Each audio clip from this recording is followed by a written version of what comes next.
I'm your host, the 7th Wonder of the World, Taj Mahal, and this is the 7th Wonder Podcast.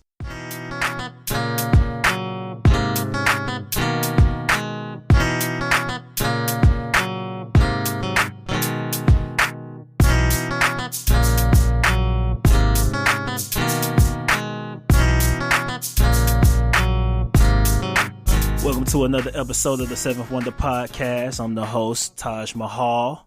What's up, everybody? It's Aisha Go here, co-host 7th Wonder Podcast. Here, ready to get into it, get started. Yes, indeed. Yes, indeed. Tell the people how your weekend went.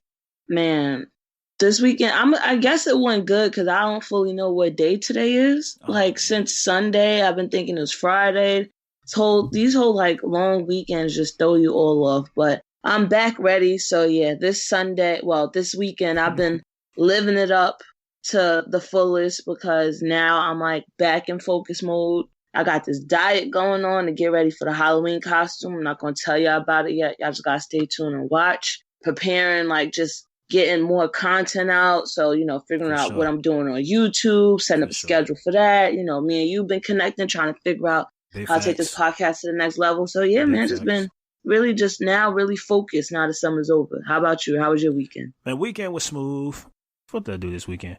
Besides work, not a damn thing, really. You already know, man, I'm ready for that cold boy winter, for that 2K to come out this Friday. That's all I'm anticipating. Ladies, I know what you're thinking. You see me, right? I'm man. Yeah, man, I know you did your thing this summer and everything. Now those nights get a little cold. That skin getting a little goosebumpy. You need a man to hang up under, right? Yeah, but y'all gonna play us because y'all gonna be playing 2K. Exactly. Y'all gonna play 2K. Y'all gonna be focused on football, and basketball gonna start, and it's just I guess we catch y'all 2020. I don't know how that's gonna work. Things we never gonna leave behind and going into 2020. And that's 2K. Sorry. Get that my player right. Catch me on that court. Follow me at the real Taj Mahal on that PS4 if you listening. I like the ball with you. You feel me? Oh man, okay, I might as well just prepare now to be ignored for the rest of the year by all men. You better believe it, man. Hey, it's always ways around it. You know what I'm saying? No, it's cool. It's cool. Maybe that's Jesus' way of telling me I need to stay focused. Facts. And I need to do what I need to do. There you so go. Then once summer come around again, spring come around, I'll be like, oh, you know me again? Oh, too bad. I'm over here hopping on flights and stuff. So it's cool. I call it. Y'all got it. The number don't work. Is it new? Exactly. Exactly. That's what shows. I know you had mentioned you're doing your videos and your production and shit for the YouTube. So y'all make sure y'all go on YouTube and follow Aisha's channel, Aisha Go. Yes, and I have my weekly thing that I do on there, Renewed or Revoked, where nowadays we're gonna start holding people in the hip hop community accountable for the BS that they do. And we're gonna say who gets to stay and who got to go away. I got my hip hop confessions that I do, where we just putting it out there, things we're not supposed to say, classic albums that's really trash, artists that's really trash, songs that you really don't know the lyrics to and you should. We talking about all of that. So I got that. And I want to do some other stuff too. I want to get into vlogging. I want to do some live streams. So nice. I'm trying to figure it out. So y'all tune into that and make sure you follow her at Aisha Go on Instagram, Twitter probably. What's your Twitter too? But Twitter is the same. So it's ITSAYESHAGO. But I'm not gonna lie to you. I can't do Twitter. Can't do Twitter? No, Twitter is just. And the crazy thing is, I love Twitter. I feel like a lot of, the dopest stuff come from Twitter, the memes, the jokes that people do on Instagram. But Twitter is just too reckless for me. I feel like I would be on Twitter just saying some wild stuff, really getting in trouble. So I'm like, nah, I gotta chill. I gotta pull back. Is Twitter still popping nowadays? I mean, I'm into all this shit, but I feel as though, is Black people Twitter still popping? I follow them on Reddit. I'm a big Reddit guy. What is Black Twitter? Listen, all the memes that you see, the Shade Room post, or that's on Instagram, and all that stuff all comes from Twitter. The new slang and stuff comes from Twitter. Okay, so Twitter is definitely alive and well and kicking. Yes. Nice. Anytime Instagram goes out and got an outage and it's not working, Instagram people try to go on Twitter, and Twitter people be like, nah, go where you go, fall back, go to Facebook, go someplace else. I'm talking about make Twitter great again. Listen, again, they be out, Twitter be out here, but I'm like, oh no, I can't.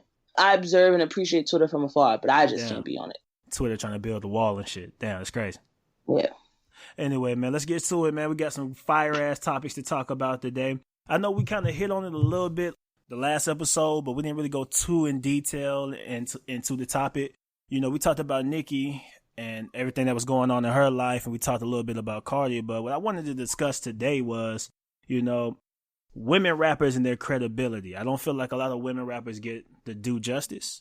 What is your take on this? Yeah, what's your take on this? How you feel? A lot of women don't get their due credit, and if you think about women in hip hop that we have seen or heard from, it seems as though they always needed like a male cosign. Like there always needed to be some guy that was there to vouch for them. So like with Kim and Biggie, Foxy and Nas, even Nicki and Wayne, it seemed like there had to be a guy to sit there and stamp there to be like, oh, nah, she's good. She would. Shauna and Ludacris, it seemed like you always seen that. But now I feel like we are moving away from that. You don't necessarily need that cosign. Like Cardi didn't have a male cosign. Meg didn't have a male cosign. Lizzo didn't have a male cosign. But I feel like men still just aren't ready to listen to female rappers. And I don't know what it is because there's all different type of female rappers out here right now. So like everyone's not talking about how, you know, they then get wetted in the ocean or I'm setting guys up. And like, not everybody's talking about that. Like there's something for everybody. So just like you got a Cardi and Meg,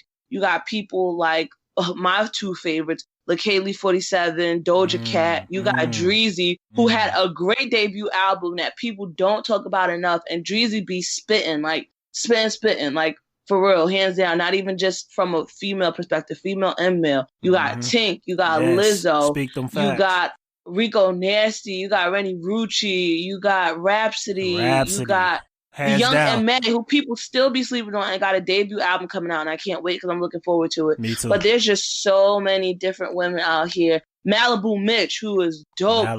Like Mitch, niggas don't really be knowing about Malibu Mitch. Dope. But yeah, like I don't think guys are fully ready, and I'm not sure it's because before they was just again like a certain type of female rapper that fit like a certain mold or only talked about a certain content. Because like even when Nicki came out and like with Pink Friday, I'm just thinking in my head like, all right, this is called Pink Friday, but I don't know how many guys are going to be buying an album called Pink Friday or when it's called Pink Print. I'm like, I don't really know how many guys are going to be okay and open to buying something like this. But now in 2019, there is no reason why men shouldn't be supporting women that rap more, especially when most of them be going harder than the men. Because I know a couple women I can name off top that rap better than a lot of the top 10 most popular rappers out right now.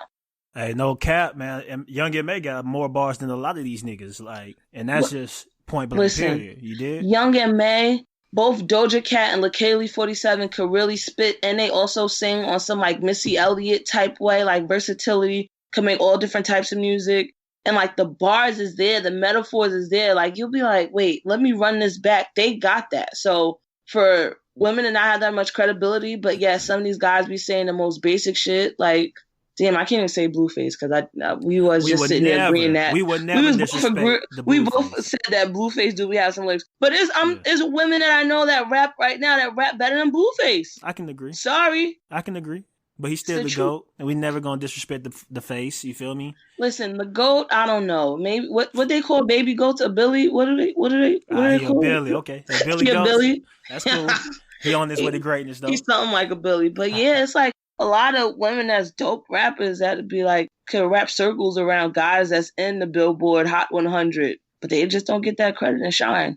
That's for sure. I want to go back to a point you made where you feel as though like it's hard to find a female MC who didn't have to have a male cosign.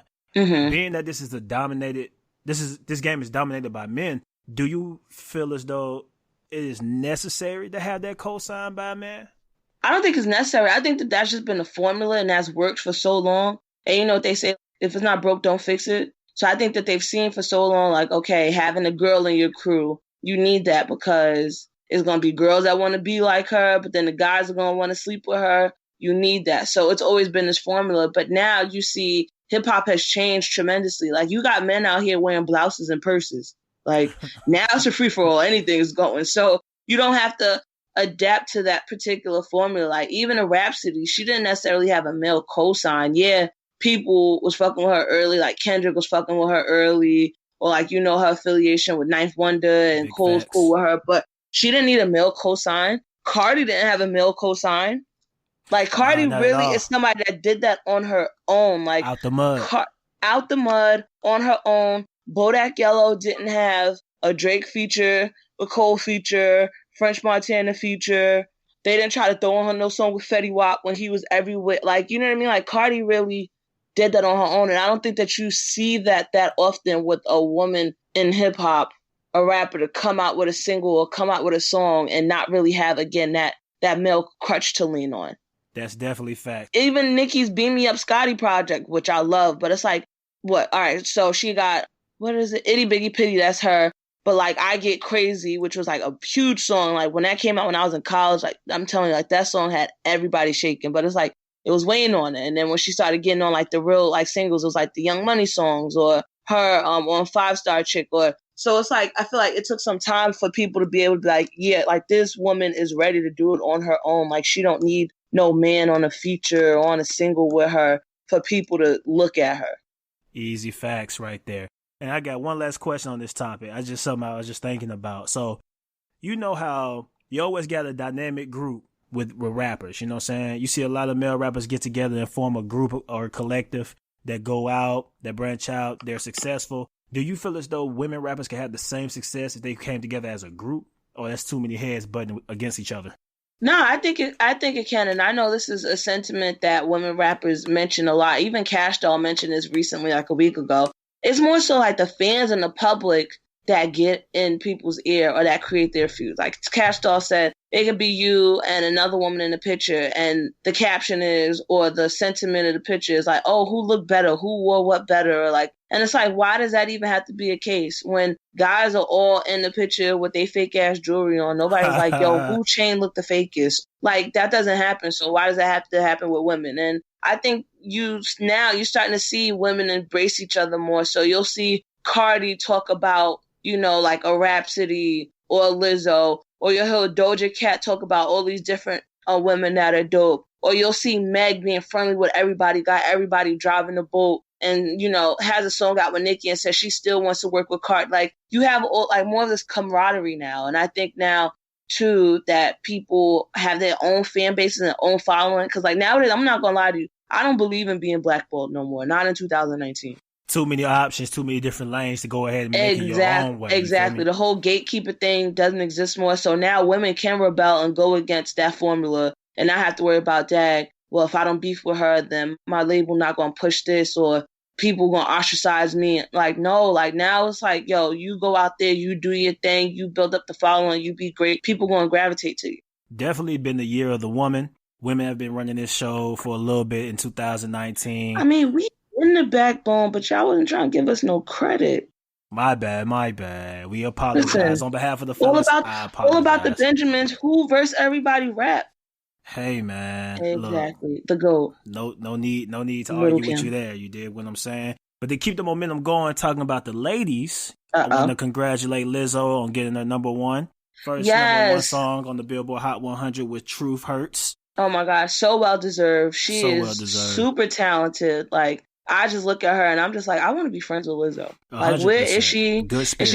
Is she taking friend applications? You know, because I'm willing to do whatever. I'm ready to put my application in. I got my references too. Yeah, just last week she was in 3rd place, and then she did the MTV Music Video Awards, and then now number one. Big Made in America this weekend. Made in America, had B out there with Jay out there jamming with her. Had the baby trying to get a piece of it. You feel me? So shout out to Lizzo, man. She a beautiful soul, beautiful spirit. I like what she's doing out there. Ain't nothing but success in her future.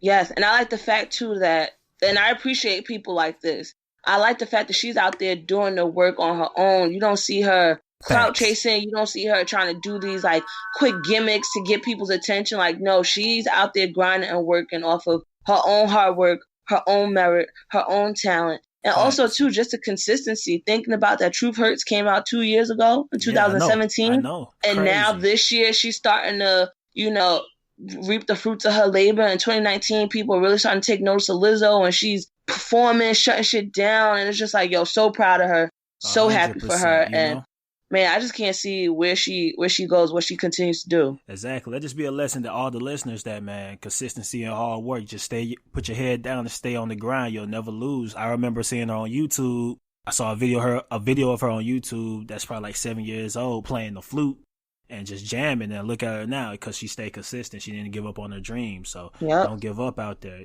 Success is going to happen for you.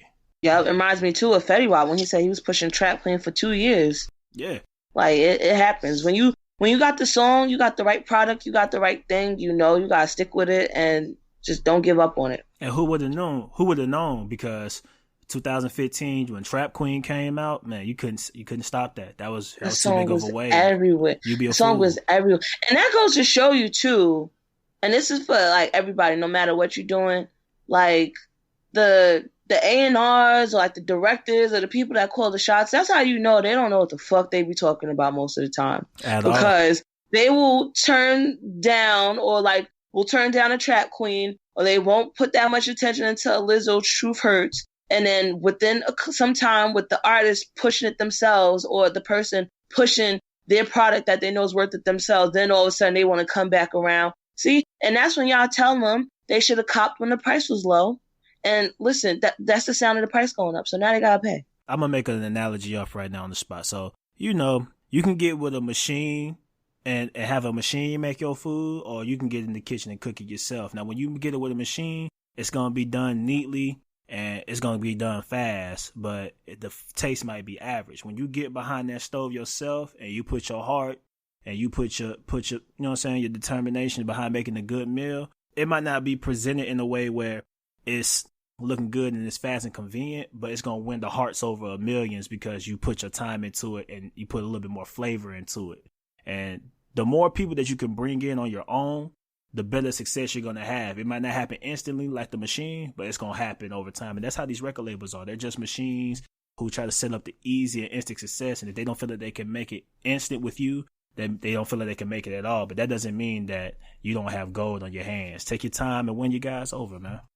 Man, look you over here preaching. I feel like you took me to church. Hey, man. I feel like that hit a chord with me too, because it's a couple of places that I've been trying to get into. Like, y'all, I want to make content for y'all, and they playing me right now. But it's okay. Fuck them, man. You still like how I feel about how the world's transitioning and how things are going. And look, man, Nipsey said it. Chet's been saying it. Like the doors was coming down back in 2015. And that's not even just the music industry. That's just in all industries. So you can really handcraft this shit at the back of your house. And whatever it is you're doing, whether it's creating content musically or creating anything creative, and just give it directly to the people. As long as you can sell straight to consumers, or as long as you can do your own work straight to a consumer, you don't need no job. You don't need no label. Just get out there and get off your ass and go get that shit, man. You're absolutely right. You're absolutely right. On them. And I'm a Cantor and petty, like, 50 Cent Charlemagne. So when I get to where I'm going, I'm still going to be like, price went up, bitches. Y'all should have copped when it was low. And you deserve to do that. You know what I'm saying? They shitted on you in the past. They should have held on and got that cheaper price. That's how the gang go. Exactly.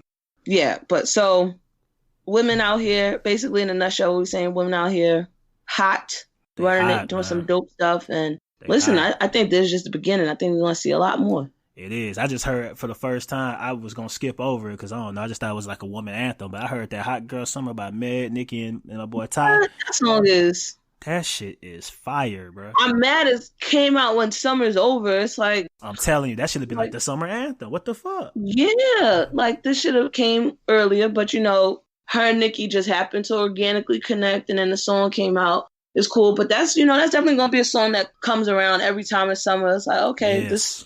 This added to that summer playlist to get ready to let you know the weather's getting nice and you gotta start wearing less clothes. For sure. That's gonna be the summer girl anthem every year. Yeah, basically. For sure. Let's go ahead and transition it up a little bit there, man. So, did you see the Dave Chappelle's stand-up Sticking Stones? Of course I saw it. Did you like it? Of course I liked it. Like, I like that shit too, man. What was there not to like about? So me, I'm weird because I watch stand-up, but I don't actually laugh. So like I'm not, like I'll watch it the whole entire time and like I'll have a straight face, but I'll be like, oh, that was funny. I'll be like, oh, I like what he did right there. Or I could be like, yo, that was funny, but I'm not actually laughing. Like I don't ever laugh. For me, I think I need to just be there in person, seeing stand up, because then like I'll actually like be in a moment laughing. But I don't laugh, but I definitely can notice the genius or like enjoy and appreciate the jokes. And man, this was Dave on fire. Dave is like just everything about it. Was nothing about it that I would change. I know some people had like some criticism about some of the things that he said, but I feel like isn't that the point of comedy? Like, isn't comedy supposed to be provocative, controversial, push their boundaries, but in a good way? Like, if you get in jokes that are cheap or jokes that you could tell like, oh, you didn't really think this out, you just saying it to say it, that's different. But when you see a joke that's been thoughtfully crafted out, makes sense, and even gets the people that are offended by the joke to laugh about it, then I feel like that's how you know you got a real comic and a comedic genius. And I enjoyed it. I liked it. That's for sure. So bringing up the controversy that's behind it, when you heard the joke that he made with Michael Jackson, how did you feel when you heard that? Oh man, you got me laughing right now. So my initial reaction was just like, yo, he really said that? He really and then said I had to think shit, about it too, like it was cringy. I mean, almost, I get what he's saying. Funny. Like that was like my initial reaction. But then like I know now we're in a time that's very PC, very sensitive, and also too people are coming out and saying things that have like they were once vulnerable about. So I don't want to laugh at something where it really is taking somebody a lot of strength and courage to come out and say like, hey, this happened to me. But, and this is just me, I could be incorrect about this. You know, I'm still learning and growing as a person. But I really feel like in order for everybody to be treated equally and everybody to be fair, everybody got to get the jokes. Everybody. Like, everybody got to get the jokes. Like, there's jokes that they say about black women. There's jokes that they say about black people. And I'll just be like, yo, this shit is funny if it's funny. Hey, look, though, check this out, though. I mean, look, comedy comes from a real place. So when the joke is made, you know what I'm saying, it's coming from a real place because these are real issues, but it's made out of a place of humor to like kind of like, it's like a necessary evil, you know? But I know when comedians do black jokes, you know, I do get a little sensitive. But I be trying to watch out because some of them do be hella funny, but then some of them be just, I don't know. It be kind of hurting my feelings. I'm just going to be 100. But I feel as though the same sentiment is said when Dave was making those jokes. A lot of people in the gay community, even though they were laughing, they were probably kind of hurt at the same time. Like, you know how you like somebody bragging on you and you laugh, but inside you like, oh, shit, that hurt. That's how they ass was because those shits was kind of rough. Like, if I was the one that got abused in the Michael Jackson case and I heard that joke, I'm pretty sure he didn't find that shit funny. Oh, of course not. And that's what I'm saying, too. Like, I can understand, like, why somebody wouldn't find that funny, especially if, again, it's taking you a lot of courage.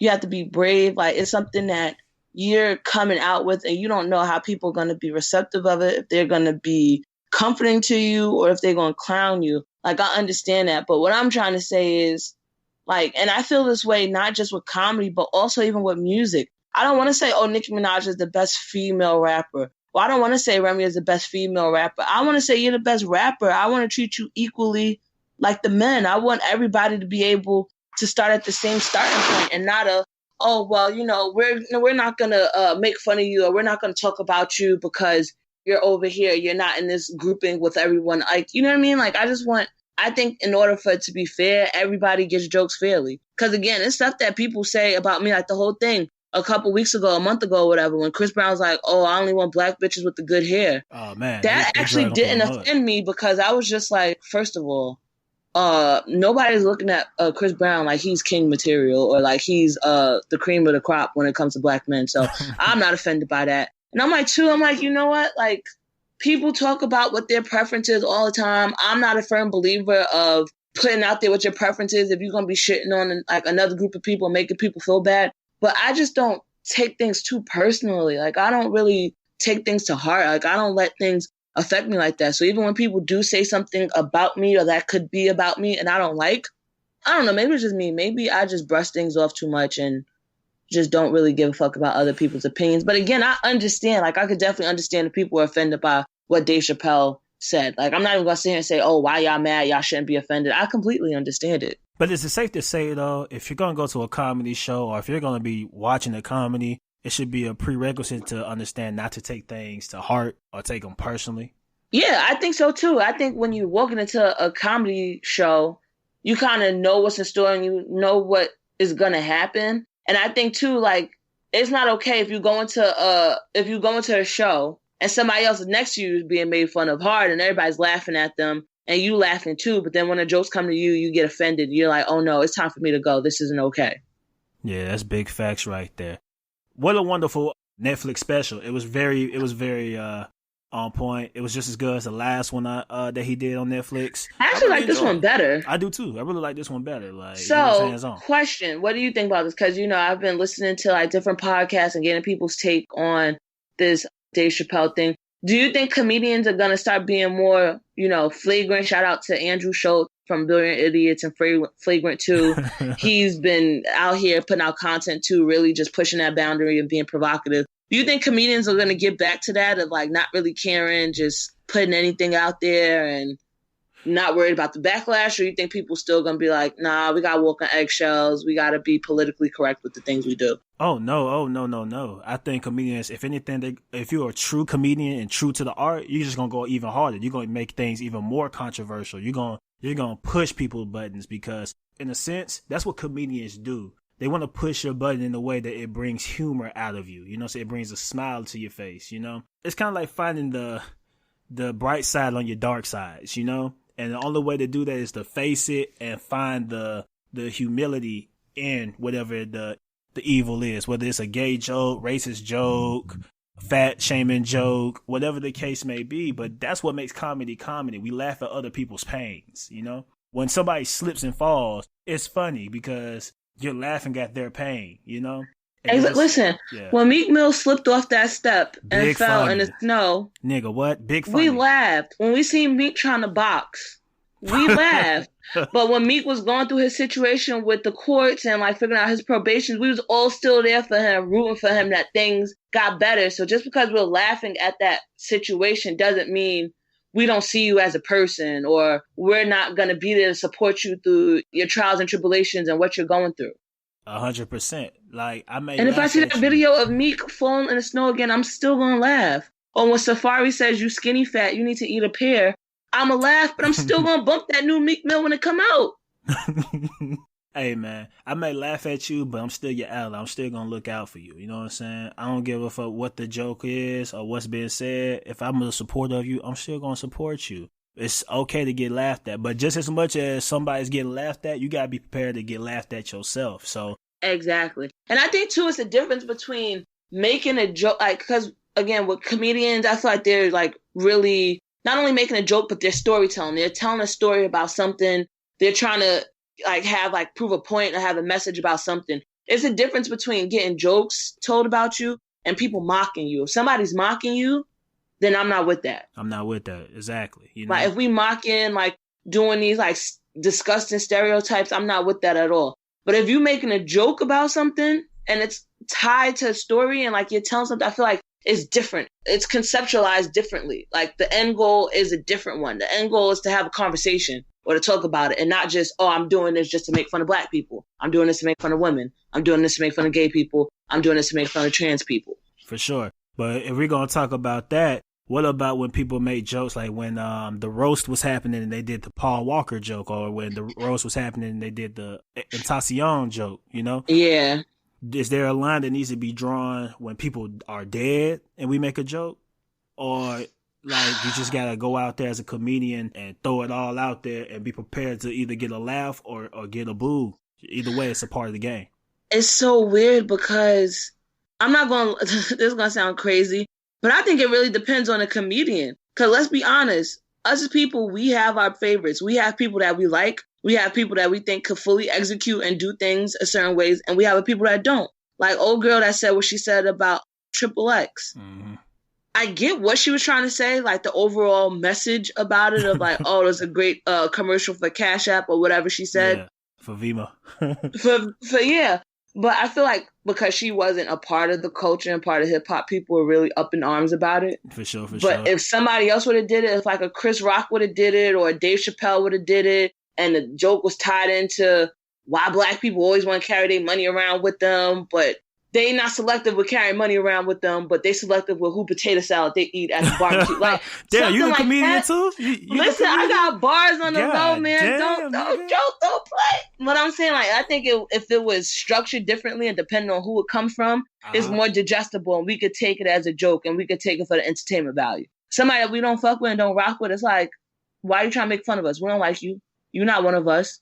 You don't know our struggles. You think this funny? Like, it's more to it behind it. So I think everyone is guilty of having their favorites and having people that they brush things off with, and the other people that do it, and it's like, nah, we're not with that. I think though, like I agree with your point where you said if a comedian has stripes, if he's like the top tier comedian, he can get away with a little bit more. I feel as though if any of the top tier comedians like Dave Chappelle, Chris Rock, Mike L, whoever, you know what I'm saying, if they would have made those X jokes or they would have made the Paul Walker jokes, they still would have got backlash. It wouldn't have been as hard though. It would have just been like a black Twitter, like, oh, these people are canceled. How can you say something? Well, I'm not even gonna say all of black Twitter, because some of black Twitter had a problem with Triple X while he was here. Yeah, true. Because of the accusations that he had. So I think if it was someone that was black, someone that was actually of hip hop and actually knew about it, and again, if it was structured differently, people would have been upset about it on social media, but I think it would have carried on. I don't think that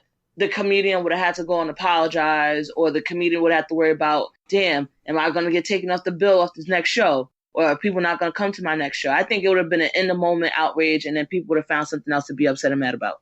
Look, man, comedy is like porn. Viewer discretion is advised. You feel what I'm saying? That's very true. You get to pick and choose what kind of comedy you want. Some comedy is darker than others. Some comedy is lighthearted. Some porn is darker than others too. Yeah, I stay on the lighthearted side of the porn. When I you said I don't get into all that crazy stuff. Nah, not at all. It gotta say Ebony on it, or I can't watch it, bro. And it can't be too crazy. But that's neither here or there. Yeah, we're not getting into people, selection of what their categories are. That'll be a different conversation. That's gonna get crazy. Yeah, I don't want to get in that conversation right now. I'll keep that private. Let's move on. What you want to? So next? Oh, speaking of controversial, and provocative, yes, indeed. And in this Dave Chappelle Netflix stand-up, one of the Michael Jackson accusers did say about how they felt about that joke. Yeah, how they Speaking feel? Of Michael Jackson, huh? How they feel? I didn't hear that. What'd they say? Oh, you didn't hear that? Which one was it? I think Wade Robertson. He basically was like, he couldn't believe that Netflix allowed that to go through with Dave Chappelle, like, saying the joke about, being young and being, see, I can't even get the words out. Being young and being sexually abused by Michael Jackson, like, it's the king of pop, like, making a joke of it. Yeah, one of the accusers that was in the Leaving Neverland? Some Neverland doc that just came out recently. Yeah. They came out and said, like, basically, like, they wasn't fucking with Netflix. I don't know if they're trying to sue Netflix or seek legal action. That's a whole different. I feel like that's a whole different conversation, because even with that accuser, it's like, okay, but before you said you were lying when you were younger, and then you came out and said you wasn't, and then in this new documentary you said things went down in this particular room that wasn't built until later on. So even that is a whole whole messy situation. But yeah, one of the accusers came out and basically was like, it's not funny, it's insensitive. Look, man, when you're dealing with sexual assault, especially with sexual assault of minors, it is a touchy subject. And I don't want to make fun or poke at anybody's mistreatment, But like I said, comedy is dark, and you got to be prepared for whatever joke comes your way, Even when it comes, I know this is kind of off topic, but even when it comes to jokes about racism and race, if it's done the right way, or whether it's done the right way or the wrong way, it's all based on perspective. You know what I'm saying? Yeah. And we got to live with the fact that we got to choose what we want to get offended by. I mean, comedy going to really bring your truths out. You know what I'm saying? It's going to really show you who you are. So, but like I said, I don't condone any misuse or mistreatment of people's sexual assaults that happened to them when they were young or whenever they happened to them. But hey, I feel like comedy is just one of those lanes where you just gotta be prepared to get everything talked about, no matter what kind of things are happening in the world. You're right. You're definitely right. You But know the what? reason, what? What happened? It just hit me, man.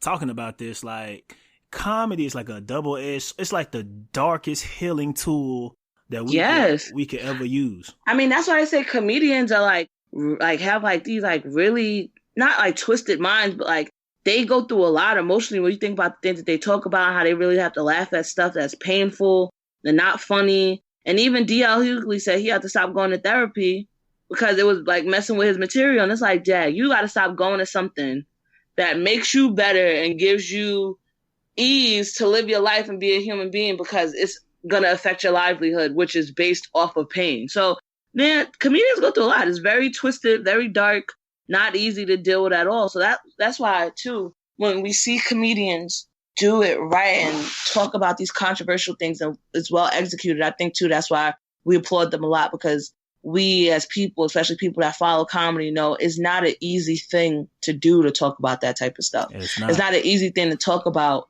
if you were strung out on drugs, or if your family member strung out on drugs, or if you was like consistently getting your ass beat, or even Richard Pryor with him talking about having to give people oral sex, like walking certain ways home. And it's just like, that's not an easy thing to talk about. Damn. Yeah, it's just world of comedy is crazy. But like you said, I think comedy is one of those things that's like viewer discretion advised. Like, you know what you're getting yourself into. This is what you're about to walk into. But the reason why I brung up that and the whole Michael Jackson accuser is because somebody else recently just said something about Michael Jackson on social media. Oh, they got people up in arms. What'd they say? 50 Cent. 50 Cent always got somebody up in arms. You dig what I'm saying? He compared Chris Brown to Michael Jackson, saying that Chris Brown is officially better than Michael Jackson. Yes. And Michael Jackson should never touch the booty on them little kids or something. Yeah, and it's like, oh my God, 50 telling y'all, 50 and Trump, they operate kind of like out of the same marketing playbook. Because it's like, 50, why is this even a conversation? Who asked you? What, like, the grammar be all wrong in the captions. I just be like, Lord, please, somebody help this guy. But yeah, so he said that and people were upset. But how do you feel? I feel like this has been a conversation that's been ongoing for some time too, comparing Michael Jackson and Chris Brown. Look, do you think that it's even a fair comparison? Not at all. The times are different for one. I do not think it's a fair comparison at all. Don't nothing compare to Thriller. No matter what fucking album come out in the world. Never. And then how the market has changed now to streaming. There'll never be anything compared to any album before streaming, let alone Thriller. You know what I'm saying? Something as big as fucking Thriller. And that's just Thriller. We're not even talking about other Michael Jackson albums. You know what I'm saying? And then on top of that, even Chris Breezy himself, as godly as he is, even had to bow down to Mike. You know what I'm saying? Yeah, I think the hype that people get caught up with is the fact that Chris Brown can sing and dance. Exactly. He's a great performer. And I won't take that away from him. He's a great performer. But you cannot compare him to Michael Jackson based off of catalog. When you look at catalog, I know Chris Brown has a lot of music. You know, he thinks he's a rapper at times, and he get caught in that rapper mixtape mentality when he want to give us an album with 50 fucking songs on it that we're not listening to all of them. That's strategic, though. That's not strategic, but when we're talking about someone that's the king of pop, a legend, an icon, one of the GOATs, it's not about always the quantity, it's the quality. So Chris Brown is giving us an album with 50 songs on it, but out of those 50 songs, how many of those songs are actually quality songs? How many of those songs aren't microwavable songs? How many of those songs don't sound like the 5 other songs similar to it on the album? Michael Jackson's not giving you no projects like that. Yeah. Thriller isn't like that. Off the Wall isn't like that. It's not. So that's where I feel as though, like, you can't even make that comparisons, because, again, when we're looking at bodies of work, it's like, how do the body of works not necessarily compare to each other, but they're not on the same caliber. They're not on the same level. Again, Chris Brown now is putting out these albums with all these songs on it because it's all about streaming. And nowadays the songs, you never know when a particular song is going to take off. So you put it on there now, in 3 years, it might come back and be number one. And it's all about, more, because you want to see what those things could do. But back when, like the Michael Jackson and Prince and like those GOATs and legends were putting out music, it was like concise. It was a reason why we're doing this. It was strategic too, but in a different way. 100%. You hit it right on the head. And I do agree with some of that, though. We're not going to find a better performer like Chris. Like Chris is like probably the closest thing that we can even compare to a Mike because he does sing and he does dance. Wait, you mean like on the male, like male wise, or in general, everybody? I mean everybody. You know a female that can do what Chris Brown do? Beyonce. I knew you was gonna say Beyonce. Stop. Bro. Do we have to go back to talking about Beyonce not only performing at Coachella, not only releasing a live album off of what she performed at Coachella, and putting out the visual of it? 3 different things that this woman accomplished all in one? Okay. That's a different type of level. That's a different type of artist and performer, hands down. All right, so if we take the gender roles off of it, who's the closest to MJ? Are we talking about Chris or are we talking about Beyonce? Beyonce. I think people get caught up with the fact that Chris might dance more than Beyonce, even though she is a dancer. I think people get caught up that he dances and like, you know, he do flips and stuff like that because, you know, we be getting excited and like, ooh, Did you see that? I think people get caught up in that more. But again, for the fact of her being a singer, performing live, she holds a mic, not even a headset, holds a mic, not lip singing, doing all these different outfit changes. And again, to have that foresight to do a performance and know like, okay, in a year, this is going to be an album. So I got to make sure it sounds good for people to play this back and play this all the time. And this is something that I'm going to put out as a documentary that has to be able to be watchable from start to finish. And they're going to splice day 1 and day 2 together. So I got to make sure that it's exactly in sync and at the same point in time. Just you're going to see different outfit changes. That's a different level. Okay, that is true, man. She does put her all into it. I like not trying to front and be funny because I don't want to say this because this isn't to make Chris Brown look bad at all. But when is the last time Chris Brown went on tour and really wowed us? Nigga, the tour before this last one when was that? Whenever that song came out, he went on tour. Oh, what you talking about? Like Beyonce kind of wowed us, where we were like, God damn that. But I mean, in general, like I don't even know the last time he been on tour. To be honest, he on tour right now with Ty Dolla $ign, Tory Lanez, and the homies. You know what I'm saying? And who do you hear talking about it? I don't really hear too much conversation behind exactly. It, you think you're going to a Michael Jackson concert or Michael Jackson performing, and you're not going to hear about it? I haven't heard nothing about that Chris Brown concert tour. That's true. I give you that. It's not really like damn, he not even drop kicking bitches in the head like Miguel did. Like you're not hearing nothing about this Chris Brown tour at all. All right, that's big facts. Well, you know, I ask you this. So, had Chris Brown not hit on Rihanna, would you even trajectory of his career would have been different? Would you even have doubted him in place of Beyonce? Would you really even have brought up Beyonce? Of course, because I think that currently she's the best performer that we have. I feel like, of course, bro, there's no way around that, bro. And even Chris knows that. Ain't no way around that Rihanna incident and how that really handled that.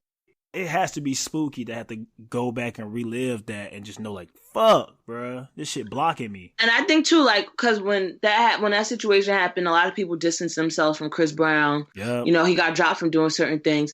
And I think that's when he started to take on this whole, like, bad boy persona. Yeah. Which, I mean, there's nothing wrong with the bad boy persona because we seen Bobby Brown do that, too. Like, oh, he was the bad boy, but people still weren't afraid to be around him because I feel like it was just an image of the bad boy opposed to him actually doing all these things and seeing it publicly. Whereas Chris Brown, we've seen him do the things publicly. We've seen it. Bro. So, I mean, if that wouldn't have happened, who's to say what would have happened to his career? We don't know what type of music he would be putting out.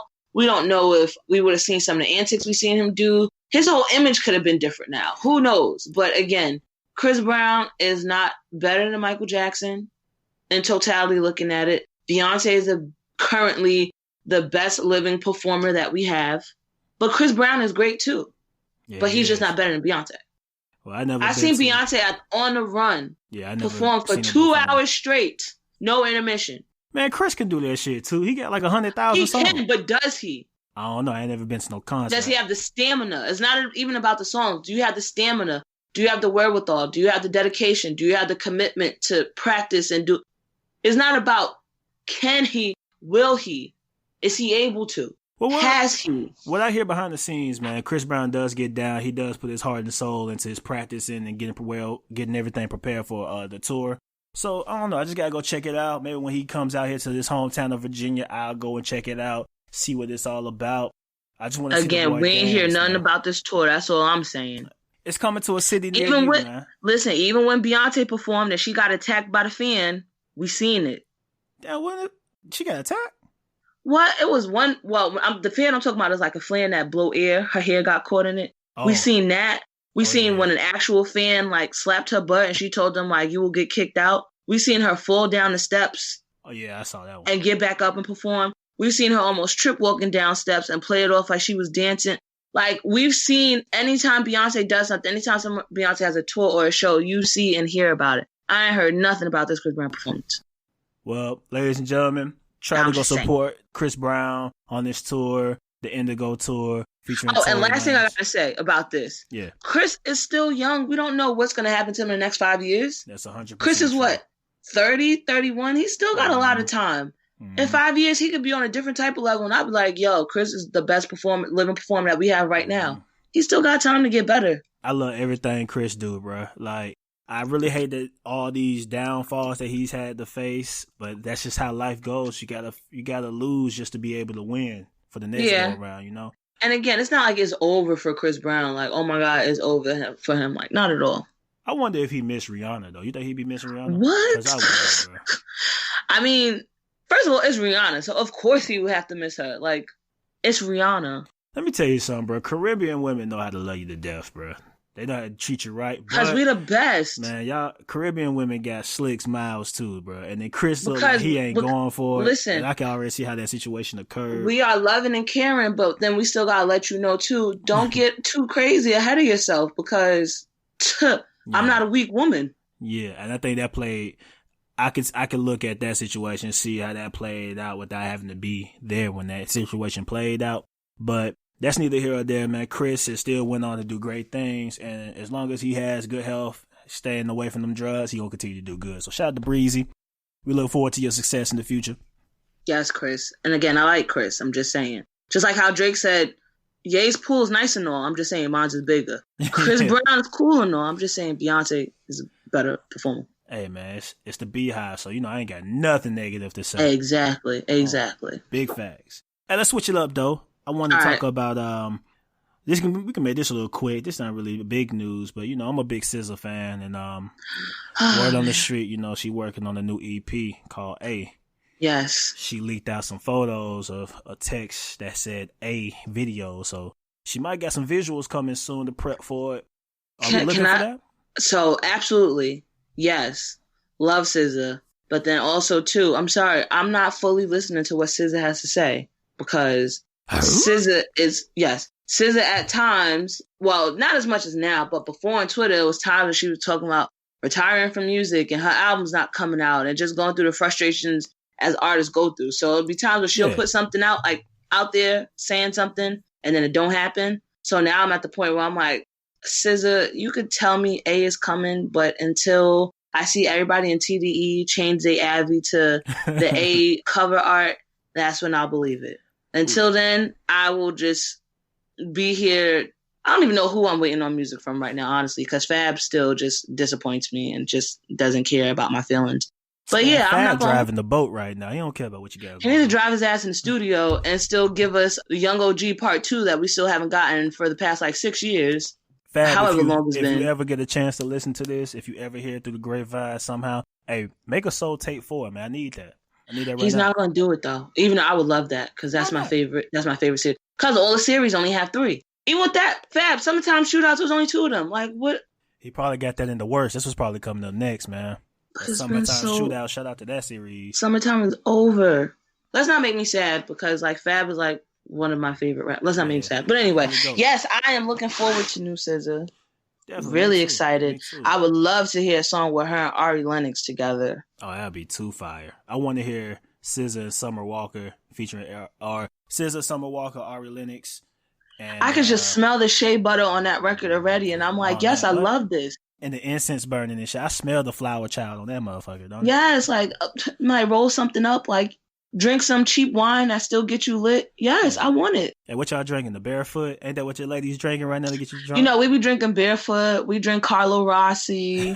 You could drink some Andre too. It's a couple things that you could buy you a bottle of something for $8 and feel right. Okay, you can drink your Mad Dog, right? Y'all still drinking? No. We don't listen. Listen, any ladies that's drinking Mad Dog in 2019, if you over the age of 18, do better. Okay? Do better. If you see her with a Mad Dog. I see if you on your young girl stuff because you like, oh, this is the only thing I could swipe out of the liquor store because I've been there before. I understand. But if you over 18 drinking that, come on, man. I know you got an older sibling, cousin, some nasty sugar daddy that's trying to impress you. At least get him to buy you the Carlo Rossi. $16 for a jug. It'll get you right. You don't need to drink Mad Dog, okay? Love yourself, girl. Love yourself, man. Yes. Self-love. Love yourself, queen. And no such thing as a love that's better than yours, okay? Exactly. But are you looking forward to SZA? I'm definitely looking forward to SZA, man. SZA is like, I love SZA to death, man. I've been a big fan of SZA since she first came on the scene. I love what she did with Z. I've been anticipating AA was supposed to come out years ago, even before Control. But, you know how this industry shit go. And then she got the best label in the world behind her, TDE. She not going to lose. What Top Dog got the cheat code. First of all, TDE got the cheat code of the industry. They got Kendrick. She can make an 8-song EP and Kendrick be on all those songs. It's going to go. It's going platinum. Man, I just want this new, like, I've been listening to SZA since, like, See SZA Run, like, all that stuff when it was just, everybody's like, yo, who is this girl? Or even, I'm so mad Teen Spirit isn't anywhere to be found on any streaming platform. I need that. Nigga, what? That was the one that pulled me in. That shit was hella fire. I'm just like, where is the song? I need it. Is it on YouTube still? Yeah, it's on YouTube, but, like, I can't, it's not on Tidal, it's not on Spotify, it's not on Apple Music, and it's like, I want the song. I want it. Why won't y'all let me pay my 99 cents or $1.29 or whatever to get it? I want it. But yeah, I'm looking forward to it. And TDE has been kind of quiet lately, ever since Schoolboy dropped.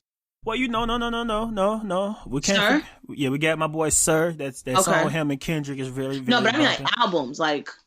Well, they prepping up for Sir's album. Sir's album's finna come out. Shout out to Sir, guys. If you haven't listened to Sir yet, you sleeping. Go check out, I think it's called Summer in November.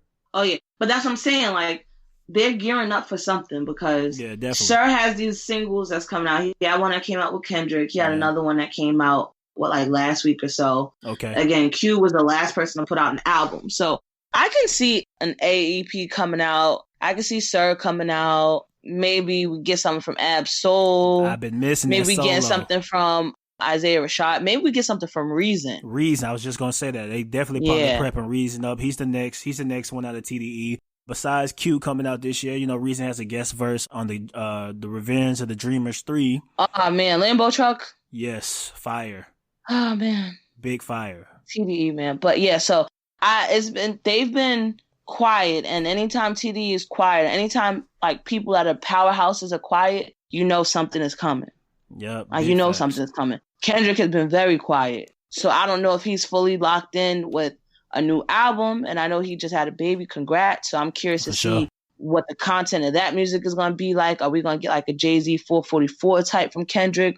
Or if he's working on the Black Panther 2 soundtrack? I don't know what's going on. But TDE, when they too quiet, something is cooking up. Something great is cooking up. So something great, man. I wouldn't be surprised if a SZA EP is in there. But again, I'm not listening to SZA because she be fabricating the truth. Not that she be fabricating. I just think that she's an artist. She's sensitive about her shit, as Erykah Badu said. She's passionate about her shit. So sometimes she might say something and jump the gun a little bit and have to kind of backtrack and take it back. So like I said, when they change them Avies to a big A or, a SZA doing a split and she's in the shape of the letter A, because she's creative, she creative, then I'll believe it. Shout out to SZA, man. Shout out to TD, man. We're looking forward to that.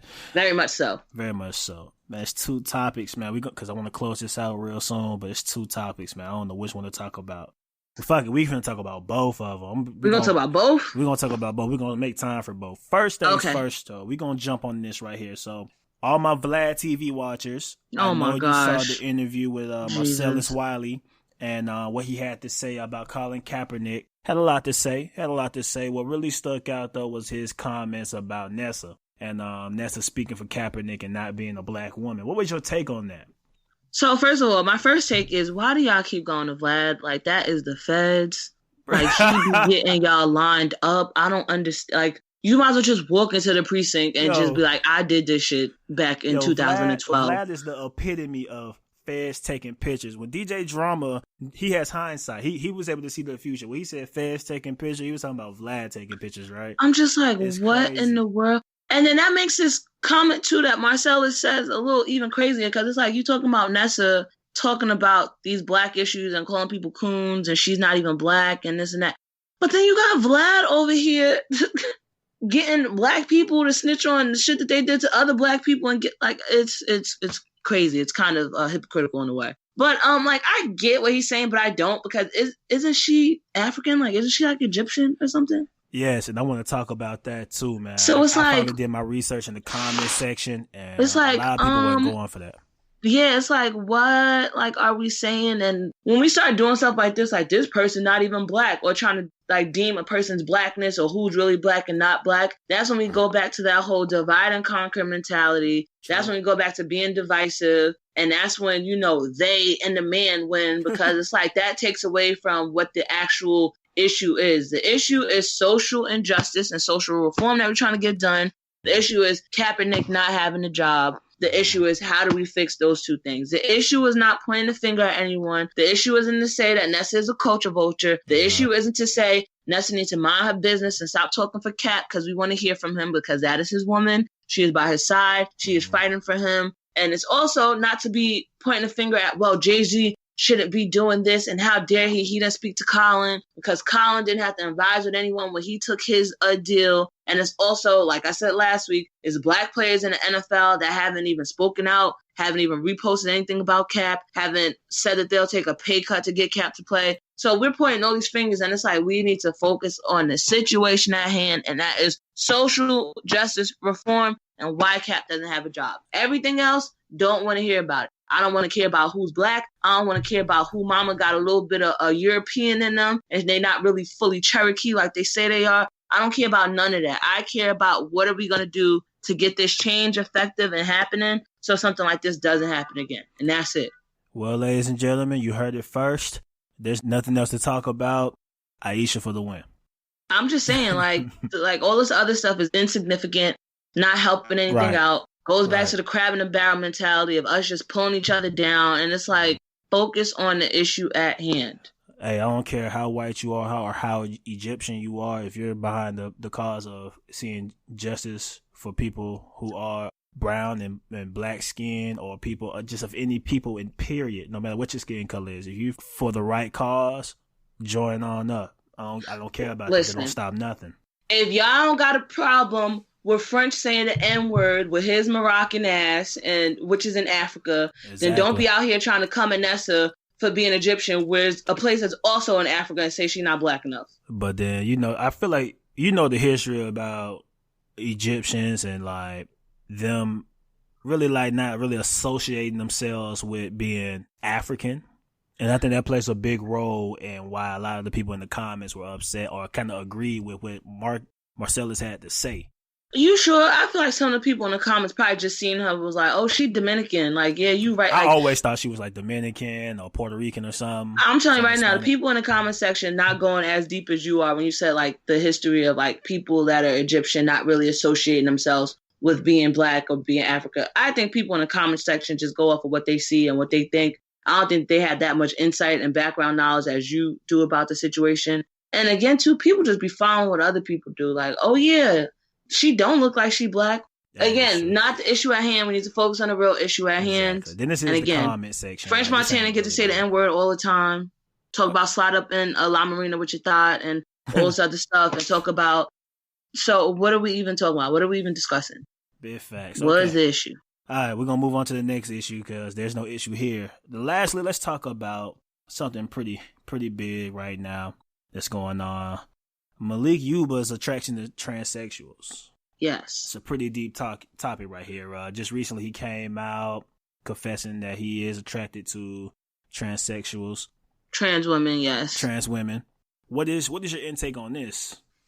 I think that it's great that he's living his truth. I think it's great that he's able to openly say how he feels. And my thing is always, as long as you're not hurting nobody with whatever your preference is, whatever you like, I'm cool with it. You be happy, you live your life. So there's no problem with that. And of course, with him saying that as, you know, a black man course, people are going to have something to say. People are going to try to clown him. He came out and said that people were saying really ignorant things to his children, which is just like, yo, y'all really have no lives at all. For you to attack people's kids for what their parents said, especially about something like this, something about what their preference is, I just don't understand how does that even any of your business? Why does any of that even affect you? So I really commend him for going out there and stepping on the line and saying that, knowing that there was going to be backlash. But now it's even more backlash. 100% being faced because a trans woman is saying that he was paying her for sexual acts as a minor, and she was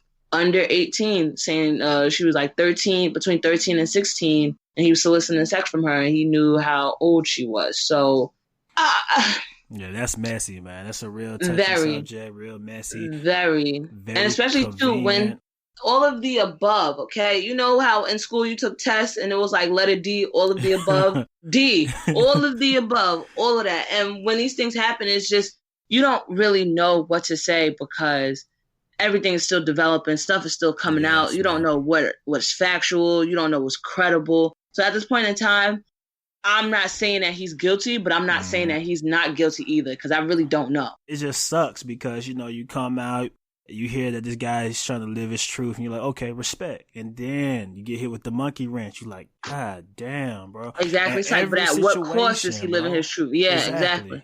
Everybody has some type of monkey wrench when it's time for them to confess what they're going through or what kind of dark secrets that they've been living. Now, you know what I'm saying? It doesn't make this an easy thing. I'm looking forward to see where this is going to go, how this is going to end. Is he gonna be charged for this? Because I feel. Listen, if there's actual like hard evidence and like proof that he did this, of course he needs to face whatever consequences he has to face. But if this comes out that this is false, this is another instance where, again, and this situation is weird because we've seen both of these things happen, right? We've seen people be accused of things that we're like, did they really do this? And we find out that they did. But then we've also seen people being accused of things that they didn't do and have these false accusations on them. But yet their reputation is already kind of damaged in a way. So we've seen this happen a lot. Now, I think anytime something like this happens, we got to see which way is it going. Is it going to go to the left, where the person's guilty, or is it going to go to the right, where the person is innocent? You just really don't know until you get more information. Big facts, man. And I don't wish, like we've been talking about, man, it's crazy how relevant sexual assaults and sexual identity has been throughout this whole episode. But man, like I said, I don't wish no harm against anybody of any community that they are a part of. I don't wish any harm on any transgender man, woman, any gay, but I just really want the truth to come out and come to light. And I wish both of these individuals the utmost love and respect. I'm praying for both of y'all. Absolutely. Easy, man. What an episode. What an episode, man. We got through it. Guys, as usual. We talked about the trans community. Yes. We talked about 50 Cent and his antics. Definitely. We talked about porn lightly. We was kind of all over the place with this episode. Damn. Sheesh. We might need to get our lives together. Who are we? Like, what are we doing? Exactly. It's like, this must have been, I don't know what's been in our minds this past week, but man, what an episode. Man, but we handled everything with due diligence and with respect. I think our viewers are going to definitely love this shit right here that we just kicked. Also, one thing we didn't get into, we ran out of time. No. But somehow, even though we didn't get into it, we finna get into it now, goddammit. Oh, we are? Oh, okay. All right. What's up? The power theme, though. Why they take my nigga Joe off power like that? Like, the disrespect. This goes back to 50 Cent and his marketing genius, okay? It's the last season of Power. Oh, my God. 50 wants to make sure not only people are watching, but that people are talking about it. Because, you know, with TV and anything in general, they always talk about, the ratings, and the ratings went up and this and that. I really think 50 did that just as a way to get people talking. You know, there's a lot going on in social media. People still talking about them Popeye chicken sandwiches. Wow. 50 like, I got to make sure that they talk about my shit as much as they talk about these damn chicken sandwiches. So I think that this is just part of 50's marketing. I know Rory on Joe Budden's podcast said he think it was because like execs were saying, Trey is a popular artist and streaming. And no, I think that was 50's way of just getting people to talk about his stuff, because 50 is like the master at free promotion and free promo. That's the 50th law of power right there. Yeah, think about it. When Empire was big, he was always beefing with them because he knew they had a big budget. So he started beefing with them. So anytime Empire was mentioned, people automatically mentioned Power. Like you said, Diddy was Ciroc. He's always up to something. So that's what I think that was about. Because now he's like, oh, I'm changing it back because all of y'all are like complaining. You really think he changed it because people's complaining that much? No. He changed it back because he never had plans of keeping it with Trey Songz. That's real. And Trey should have. I'm sorry, Trey. We don't need that version. Not that version, bro. That's not. I like Trey, but we didn't need that version. Yeah, don't nothing compares to the original, man. You know. I don't know what that song sound like. That was worse than like a Kids Bop rendition of something. I was just like, oh no, that was bad. Hey man, but I'm glad he's changing it back. I'm glad we're gonna get to see it real soon. I'm looking forward to the next episode of Power. It's going up. Any last words for the people? Nah, man, this was great. Great always talking to you. Great always talking to you guys. Facts. And getting our opinions out there and just having a conversation about stuff. Yeah. So thank you all for listening and for continuing to listen and support. Really appreciate it. For sure. Really appreciate it. Let them know where they can go and find you at again. Okay, so you can find me on Instagram and Twitter. And my name is It's. So that's ITSAYESHAGO, and that's It's Aisha Go on Instagram and Twitter. And you can find me on YouTube at Aisha Go. You can take a look at my videos that I be doing. Yeah, dope videos too. But by the way, man, go ahead and look me up. You can find me at 7th _Wonder. That's the number 7, EVENTH_WONDER.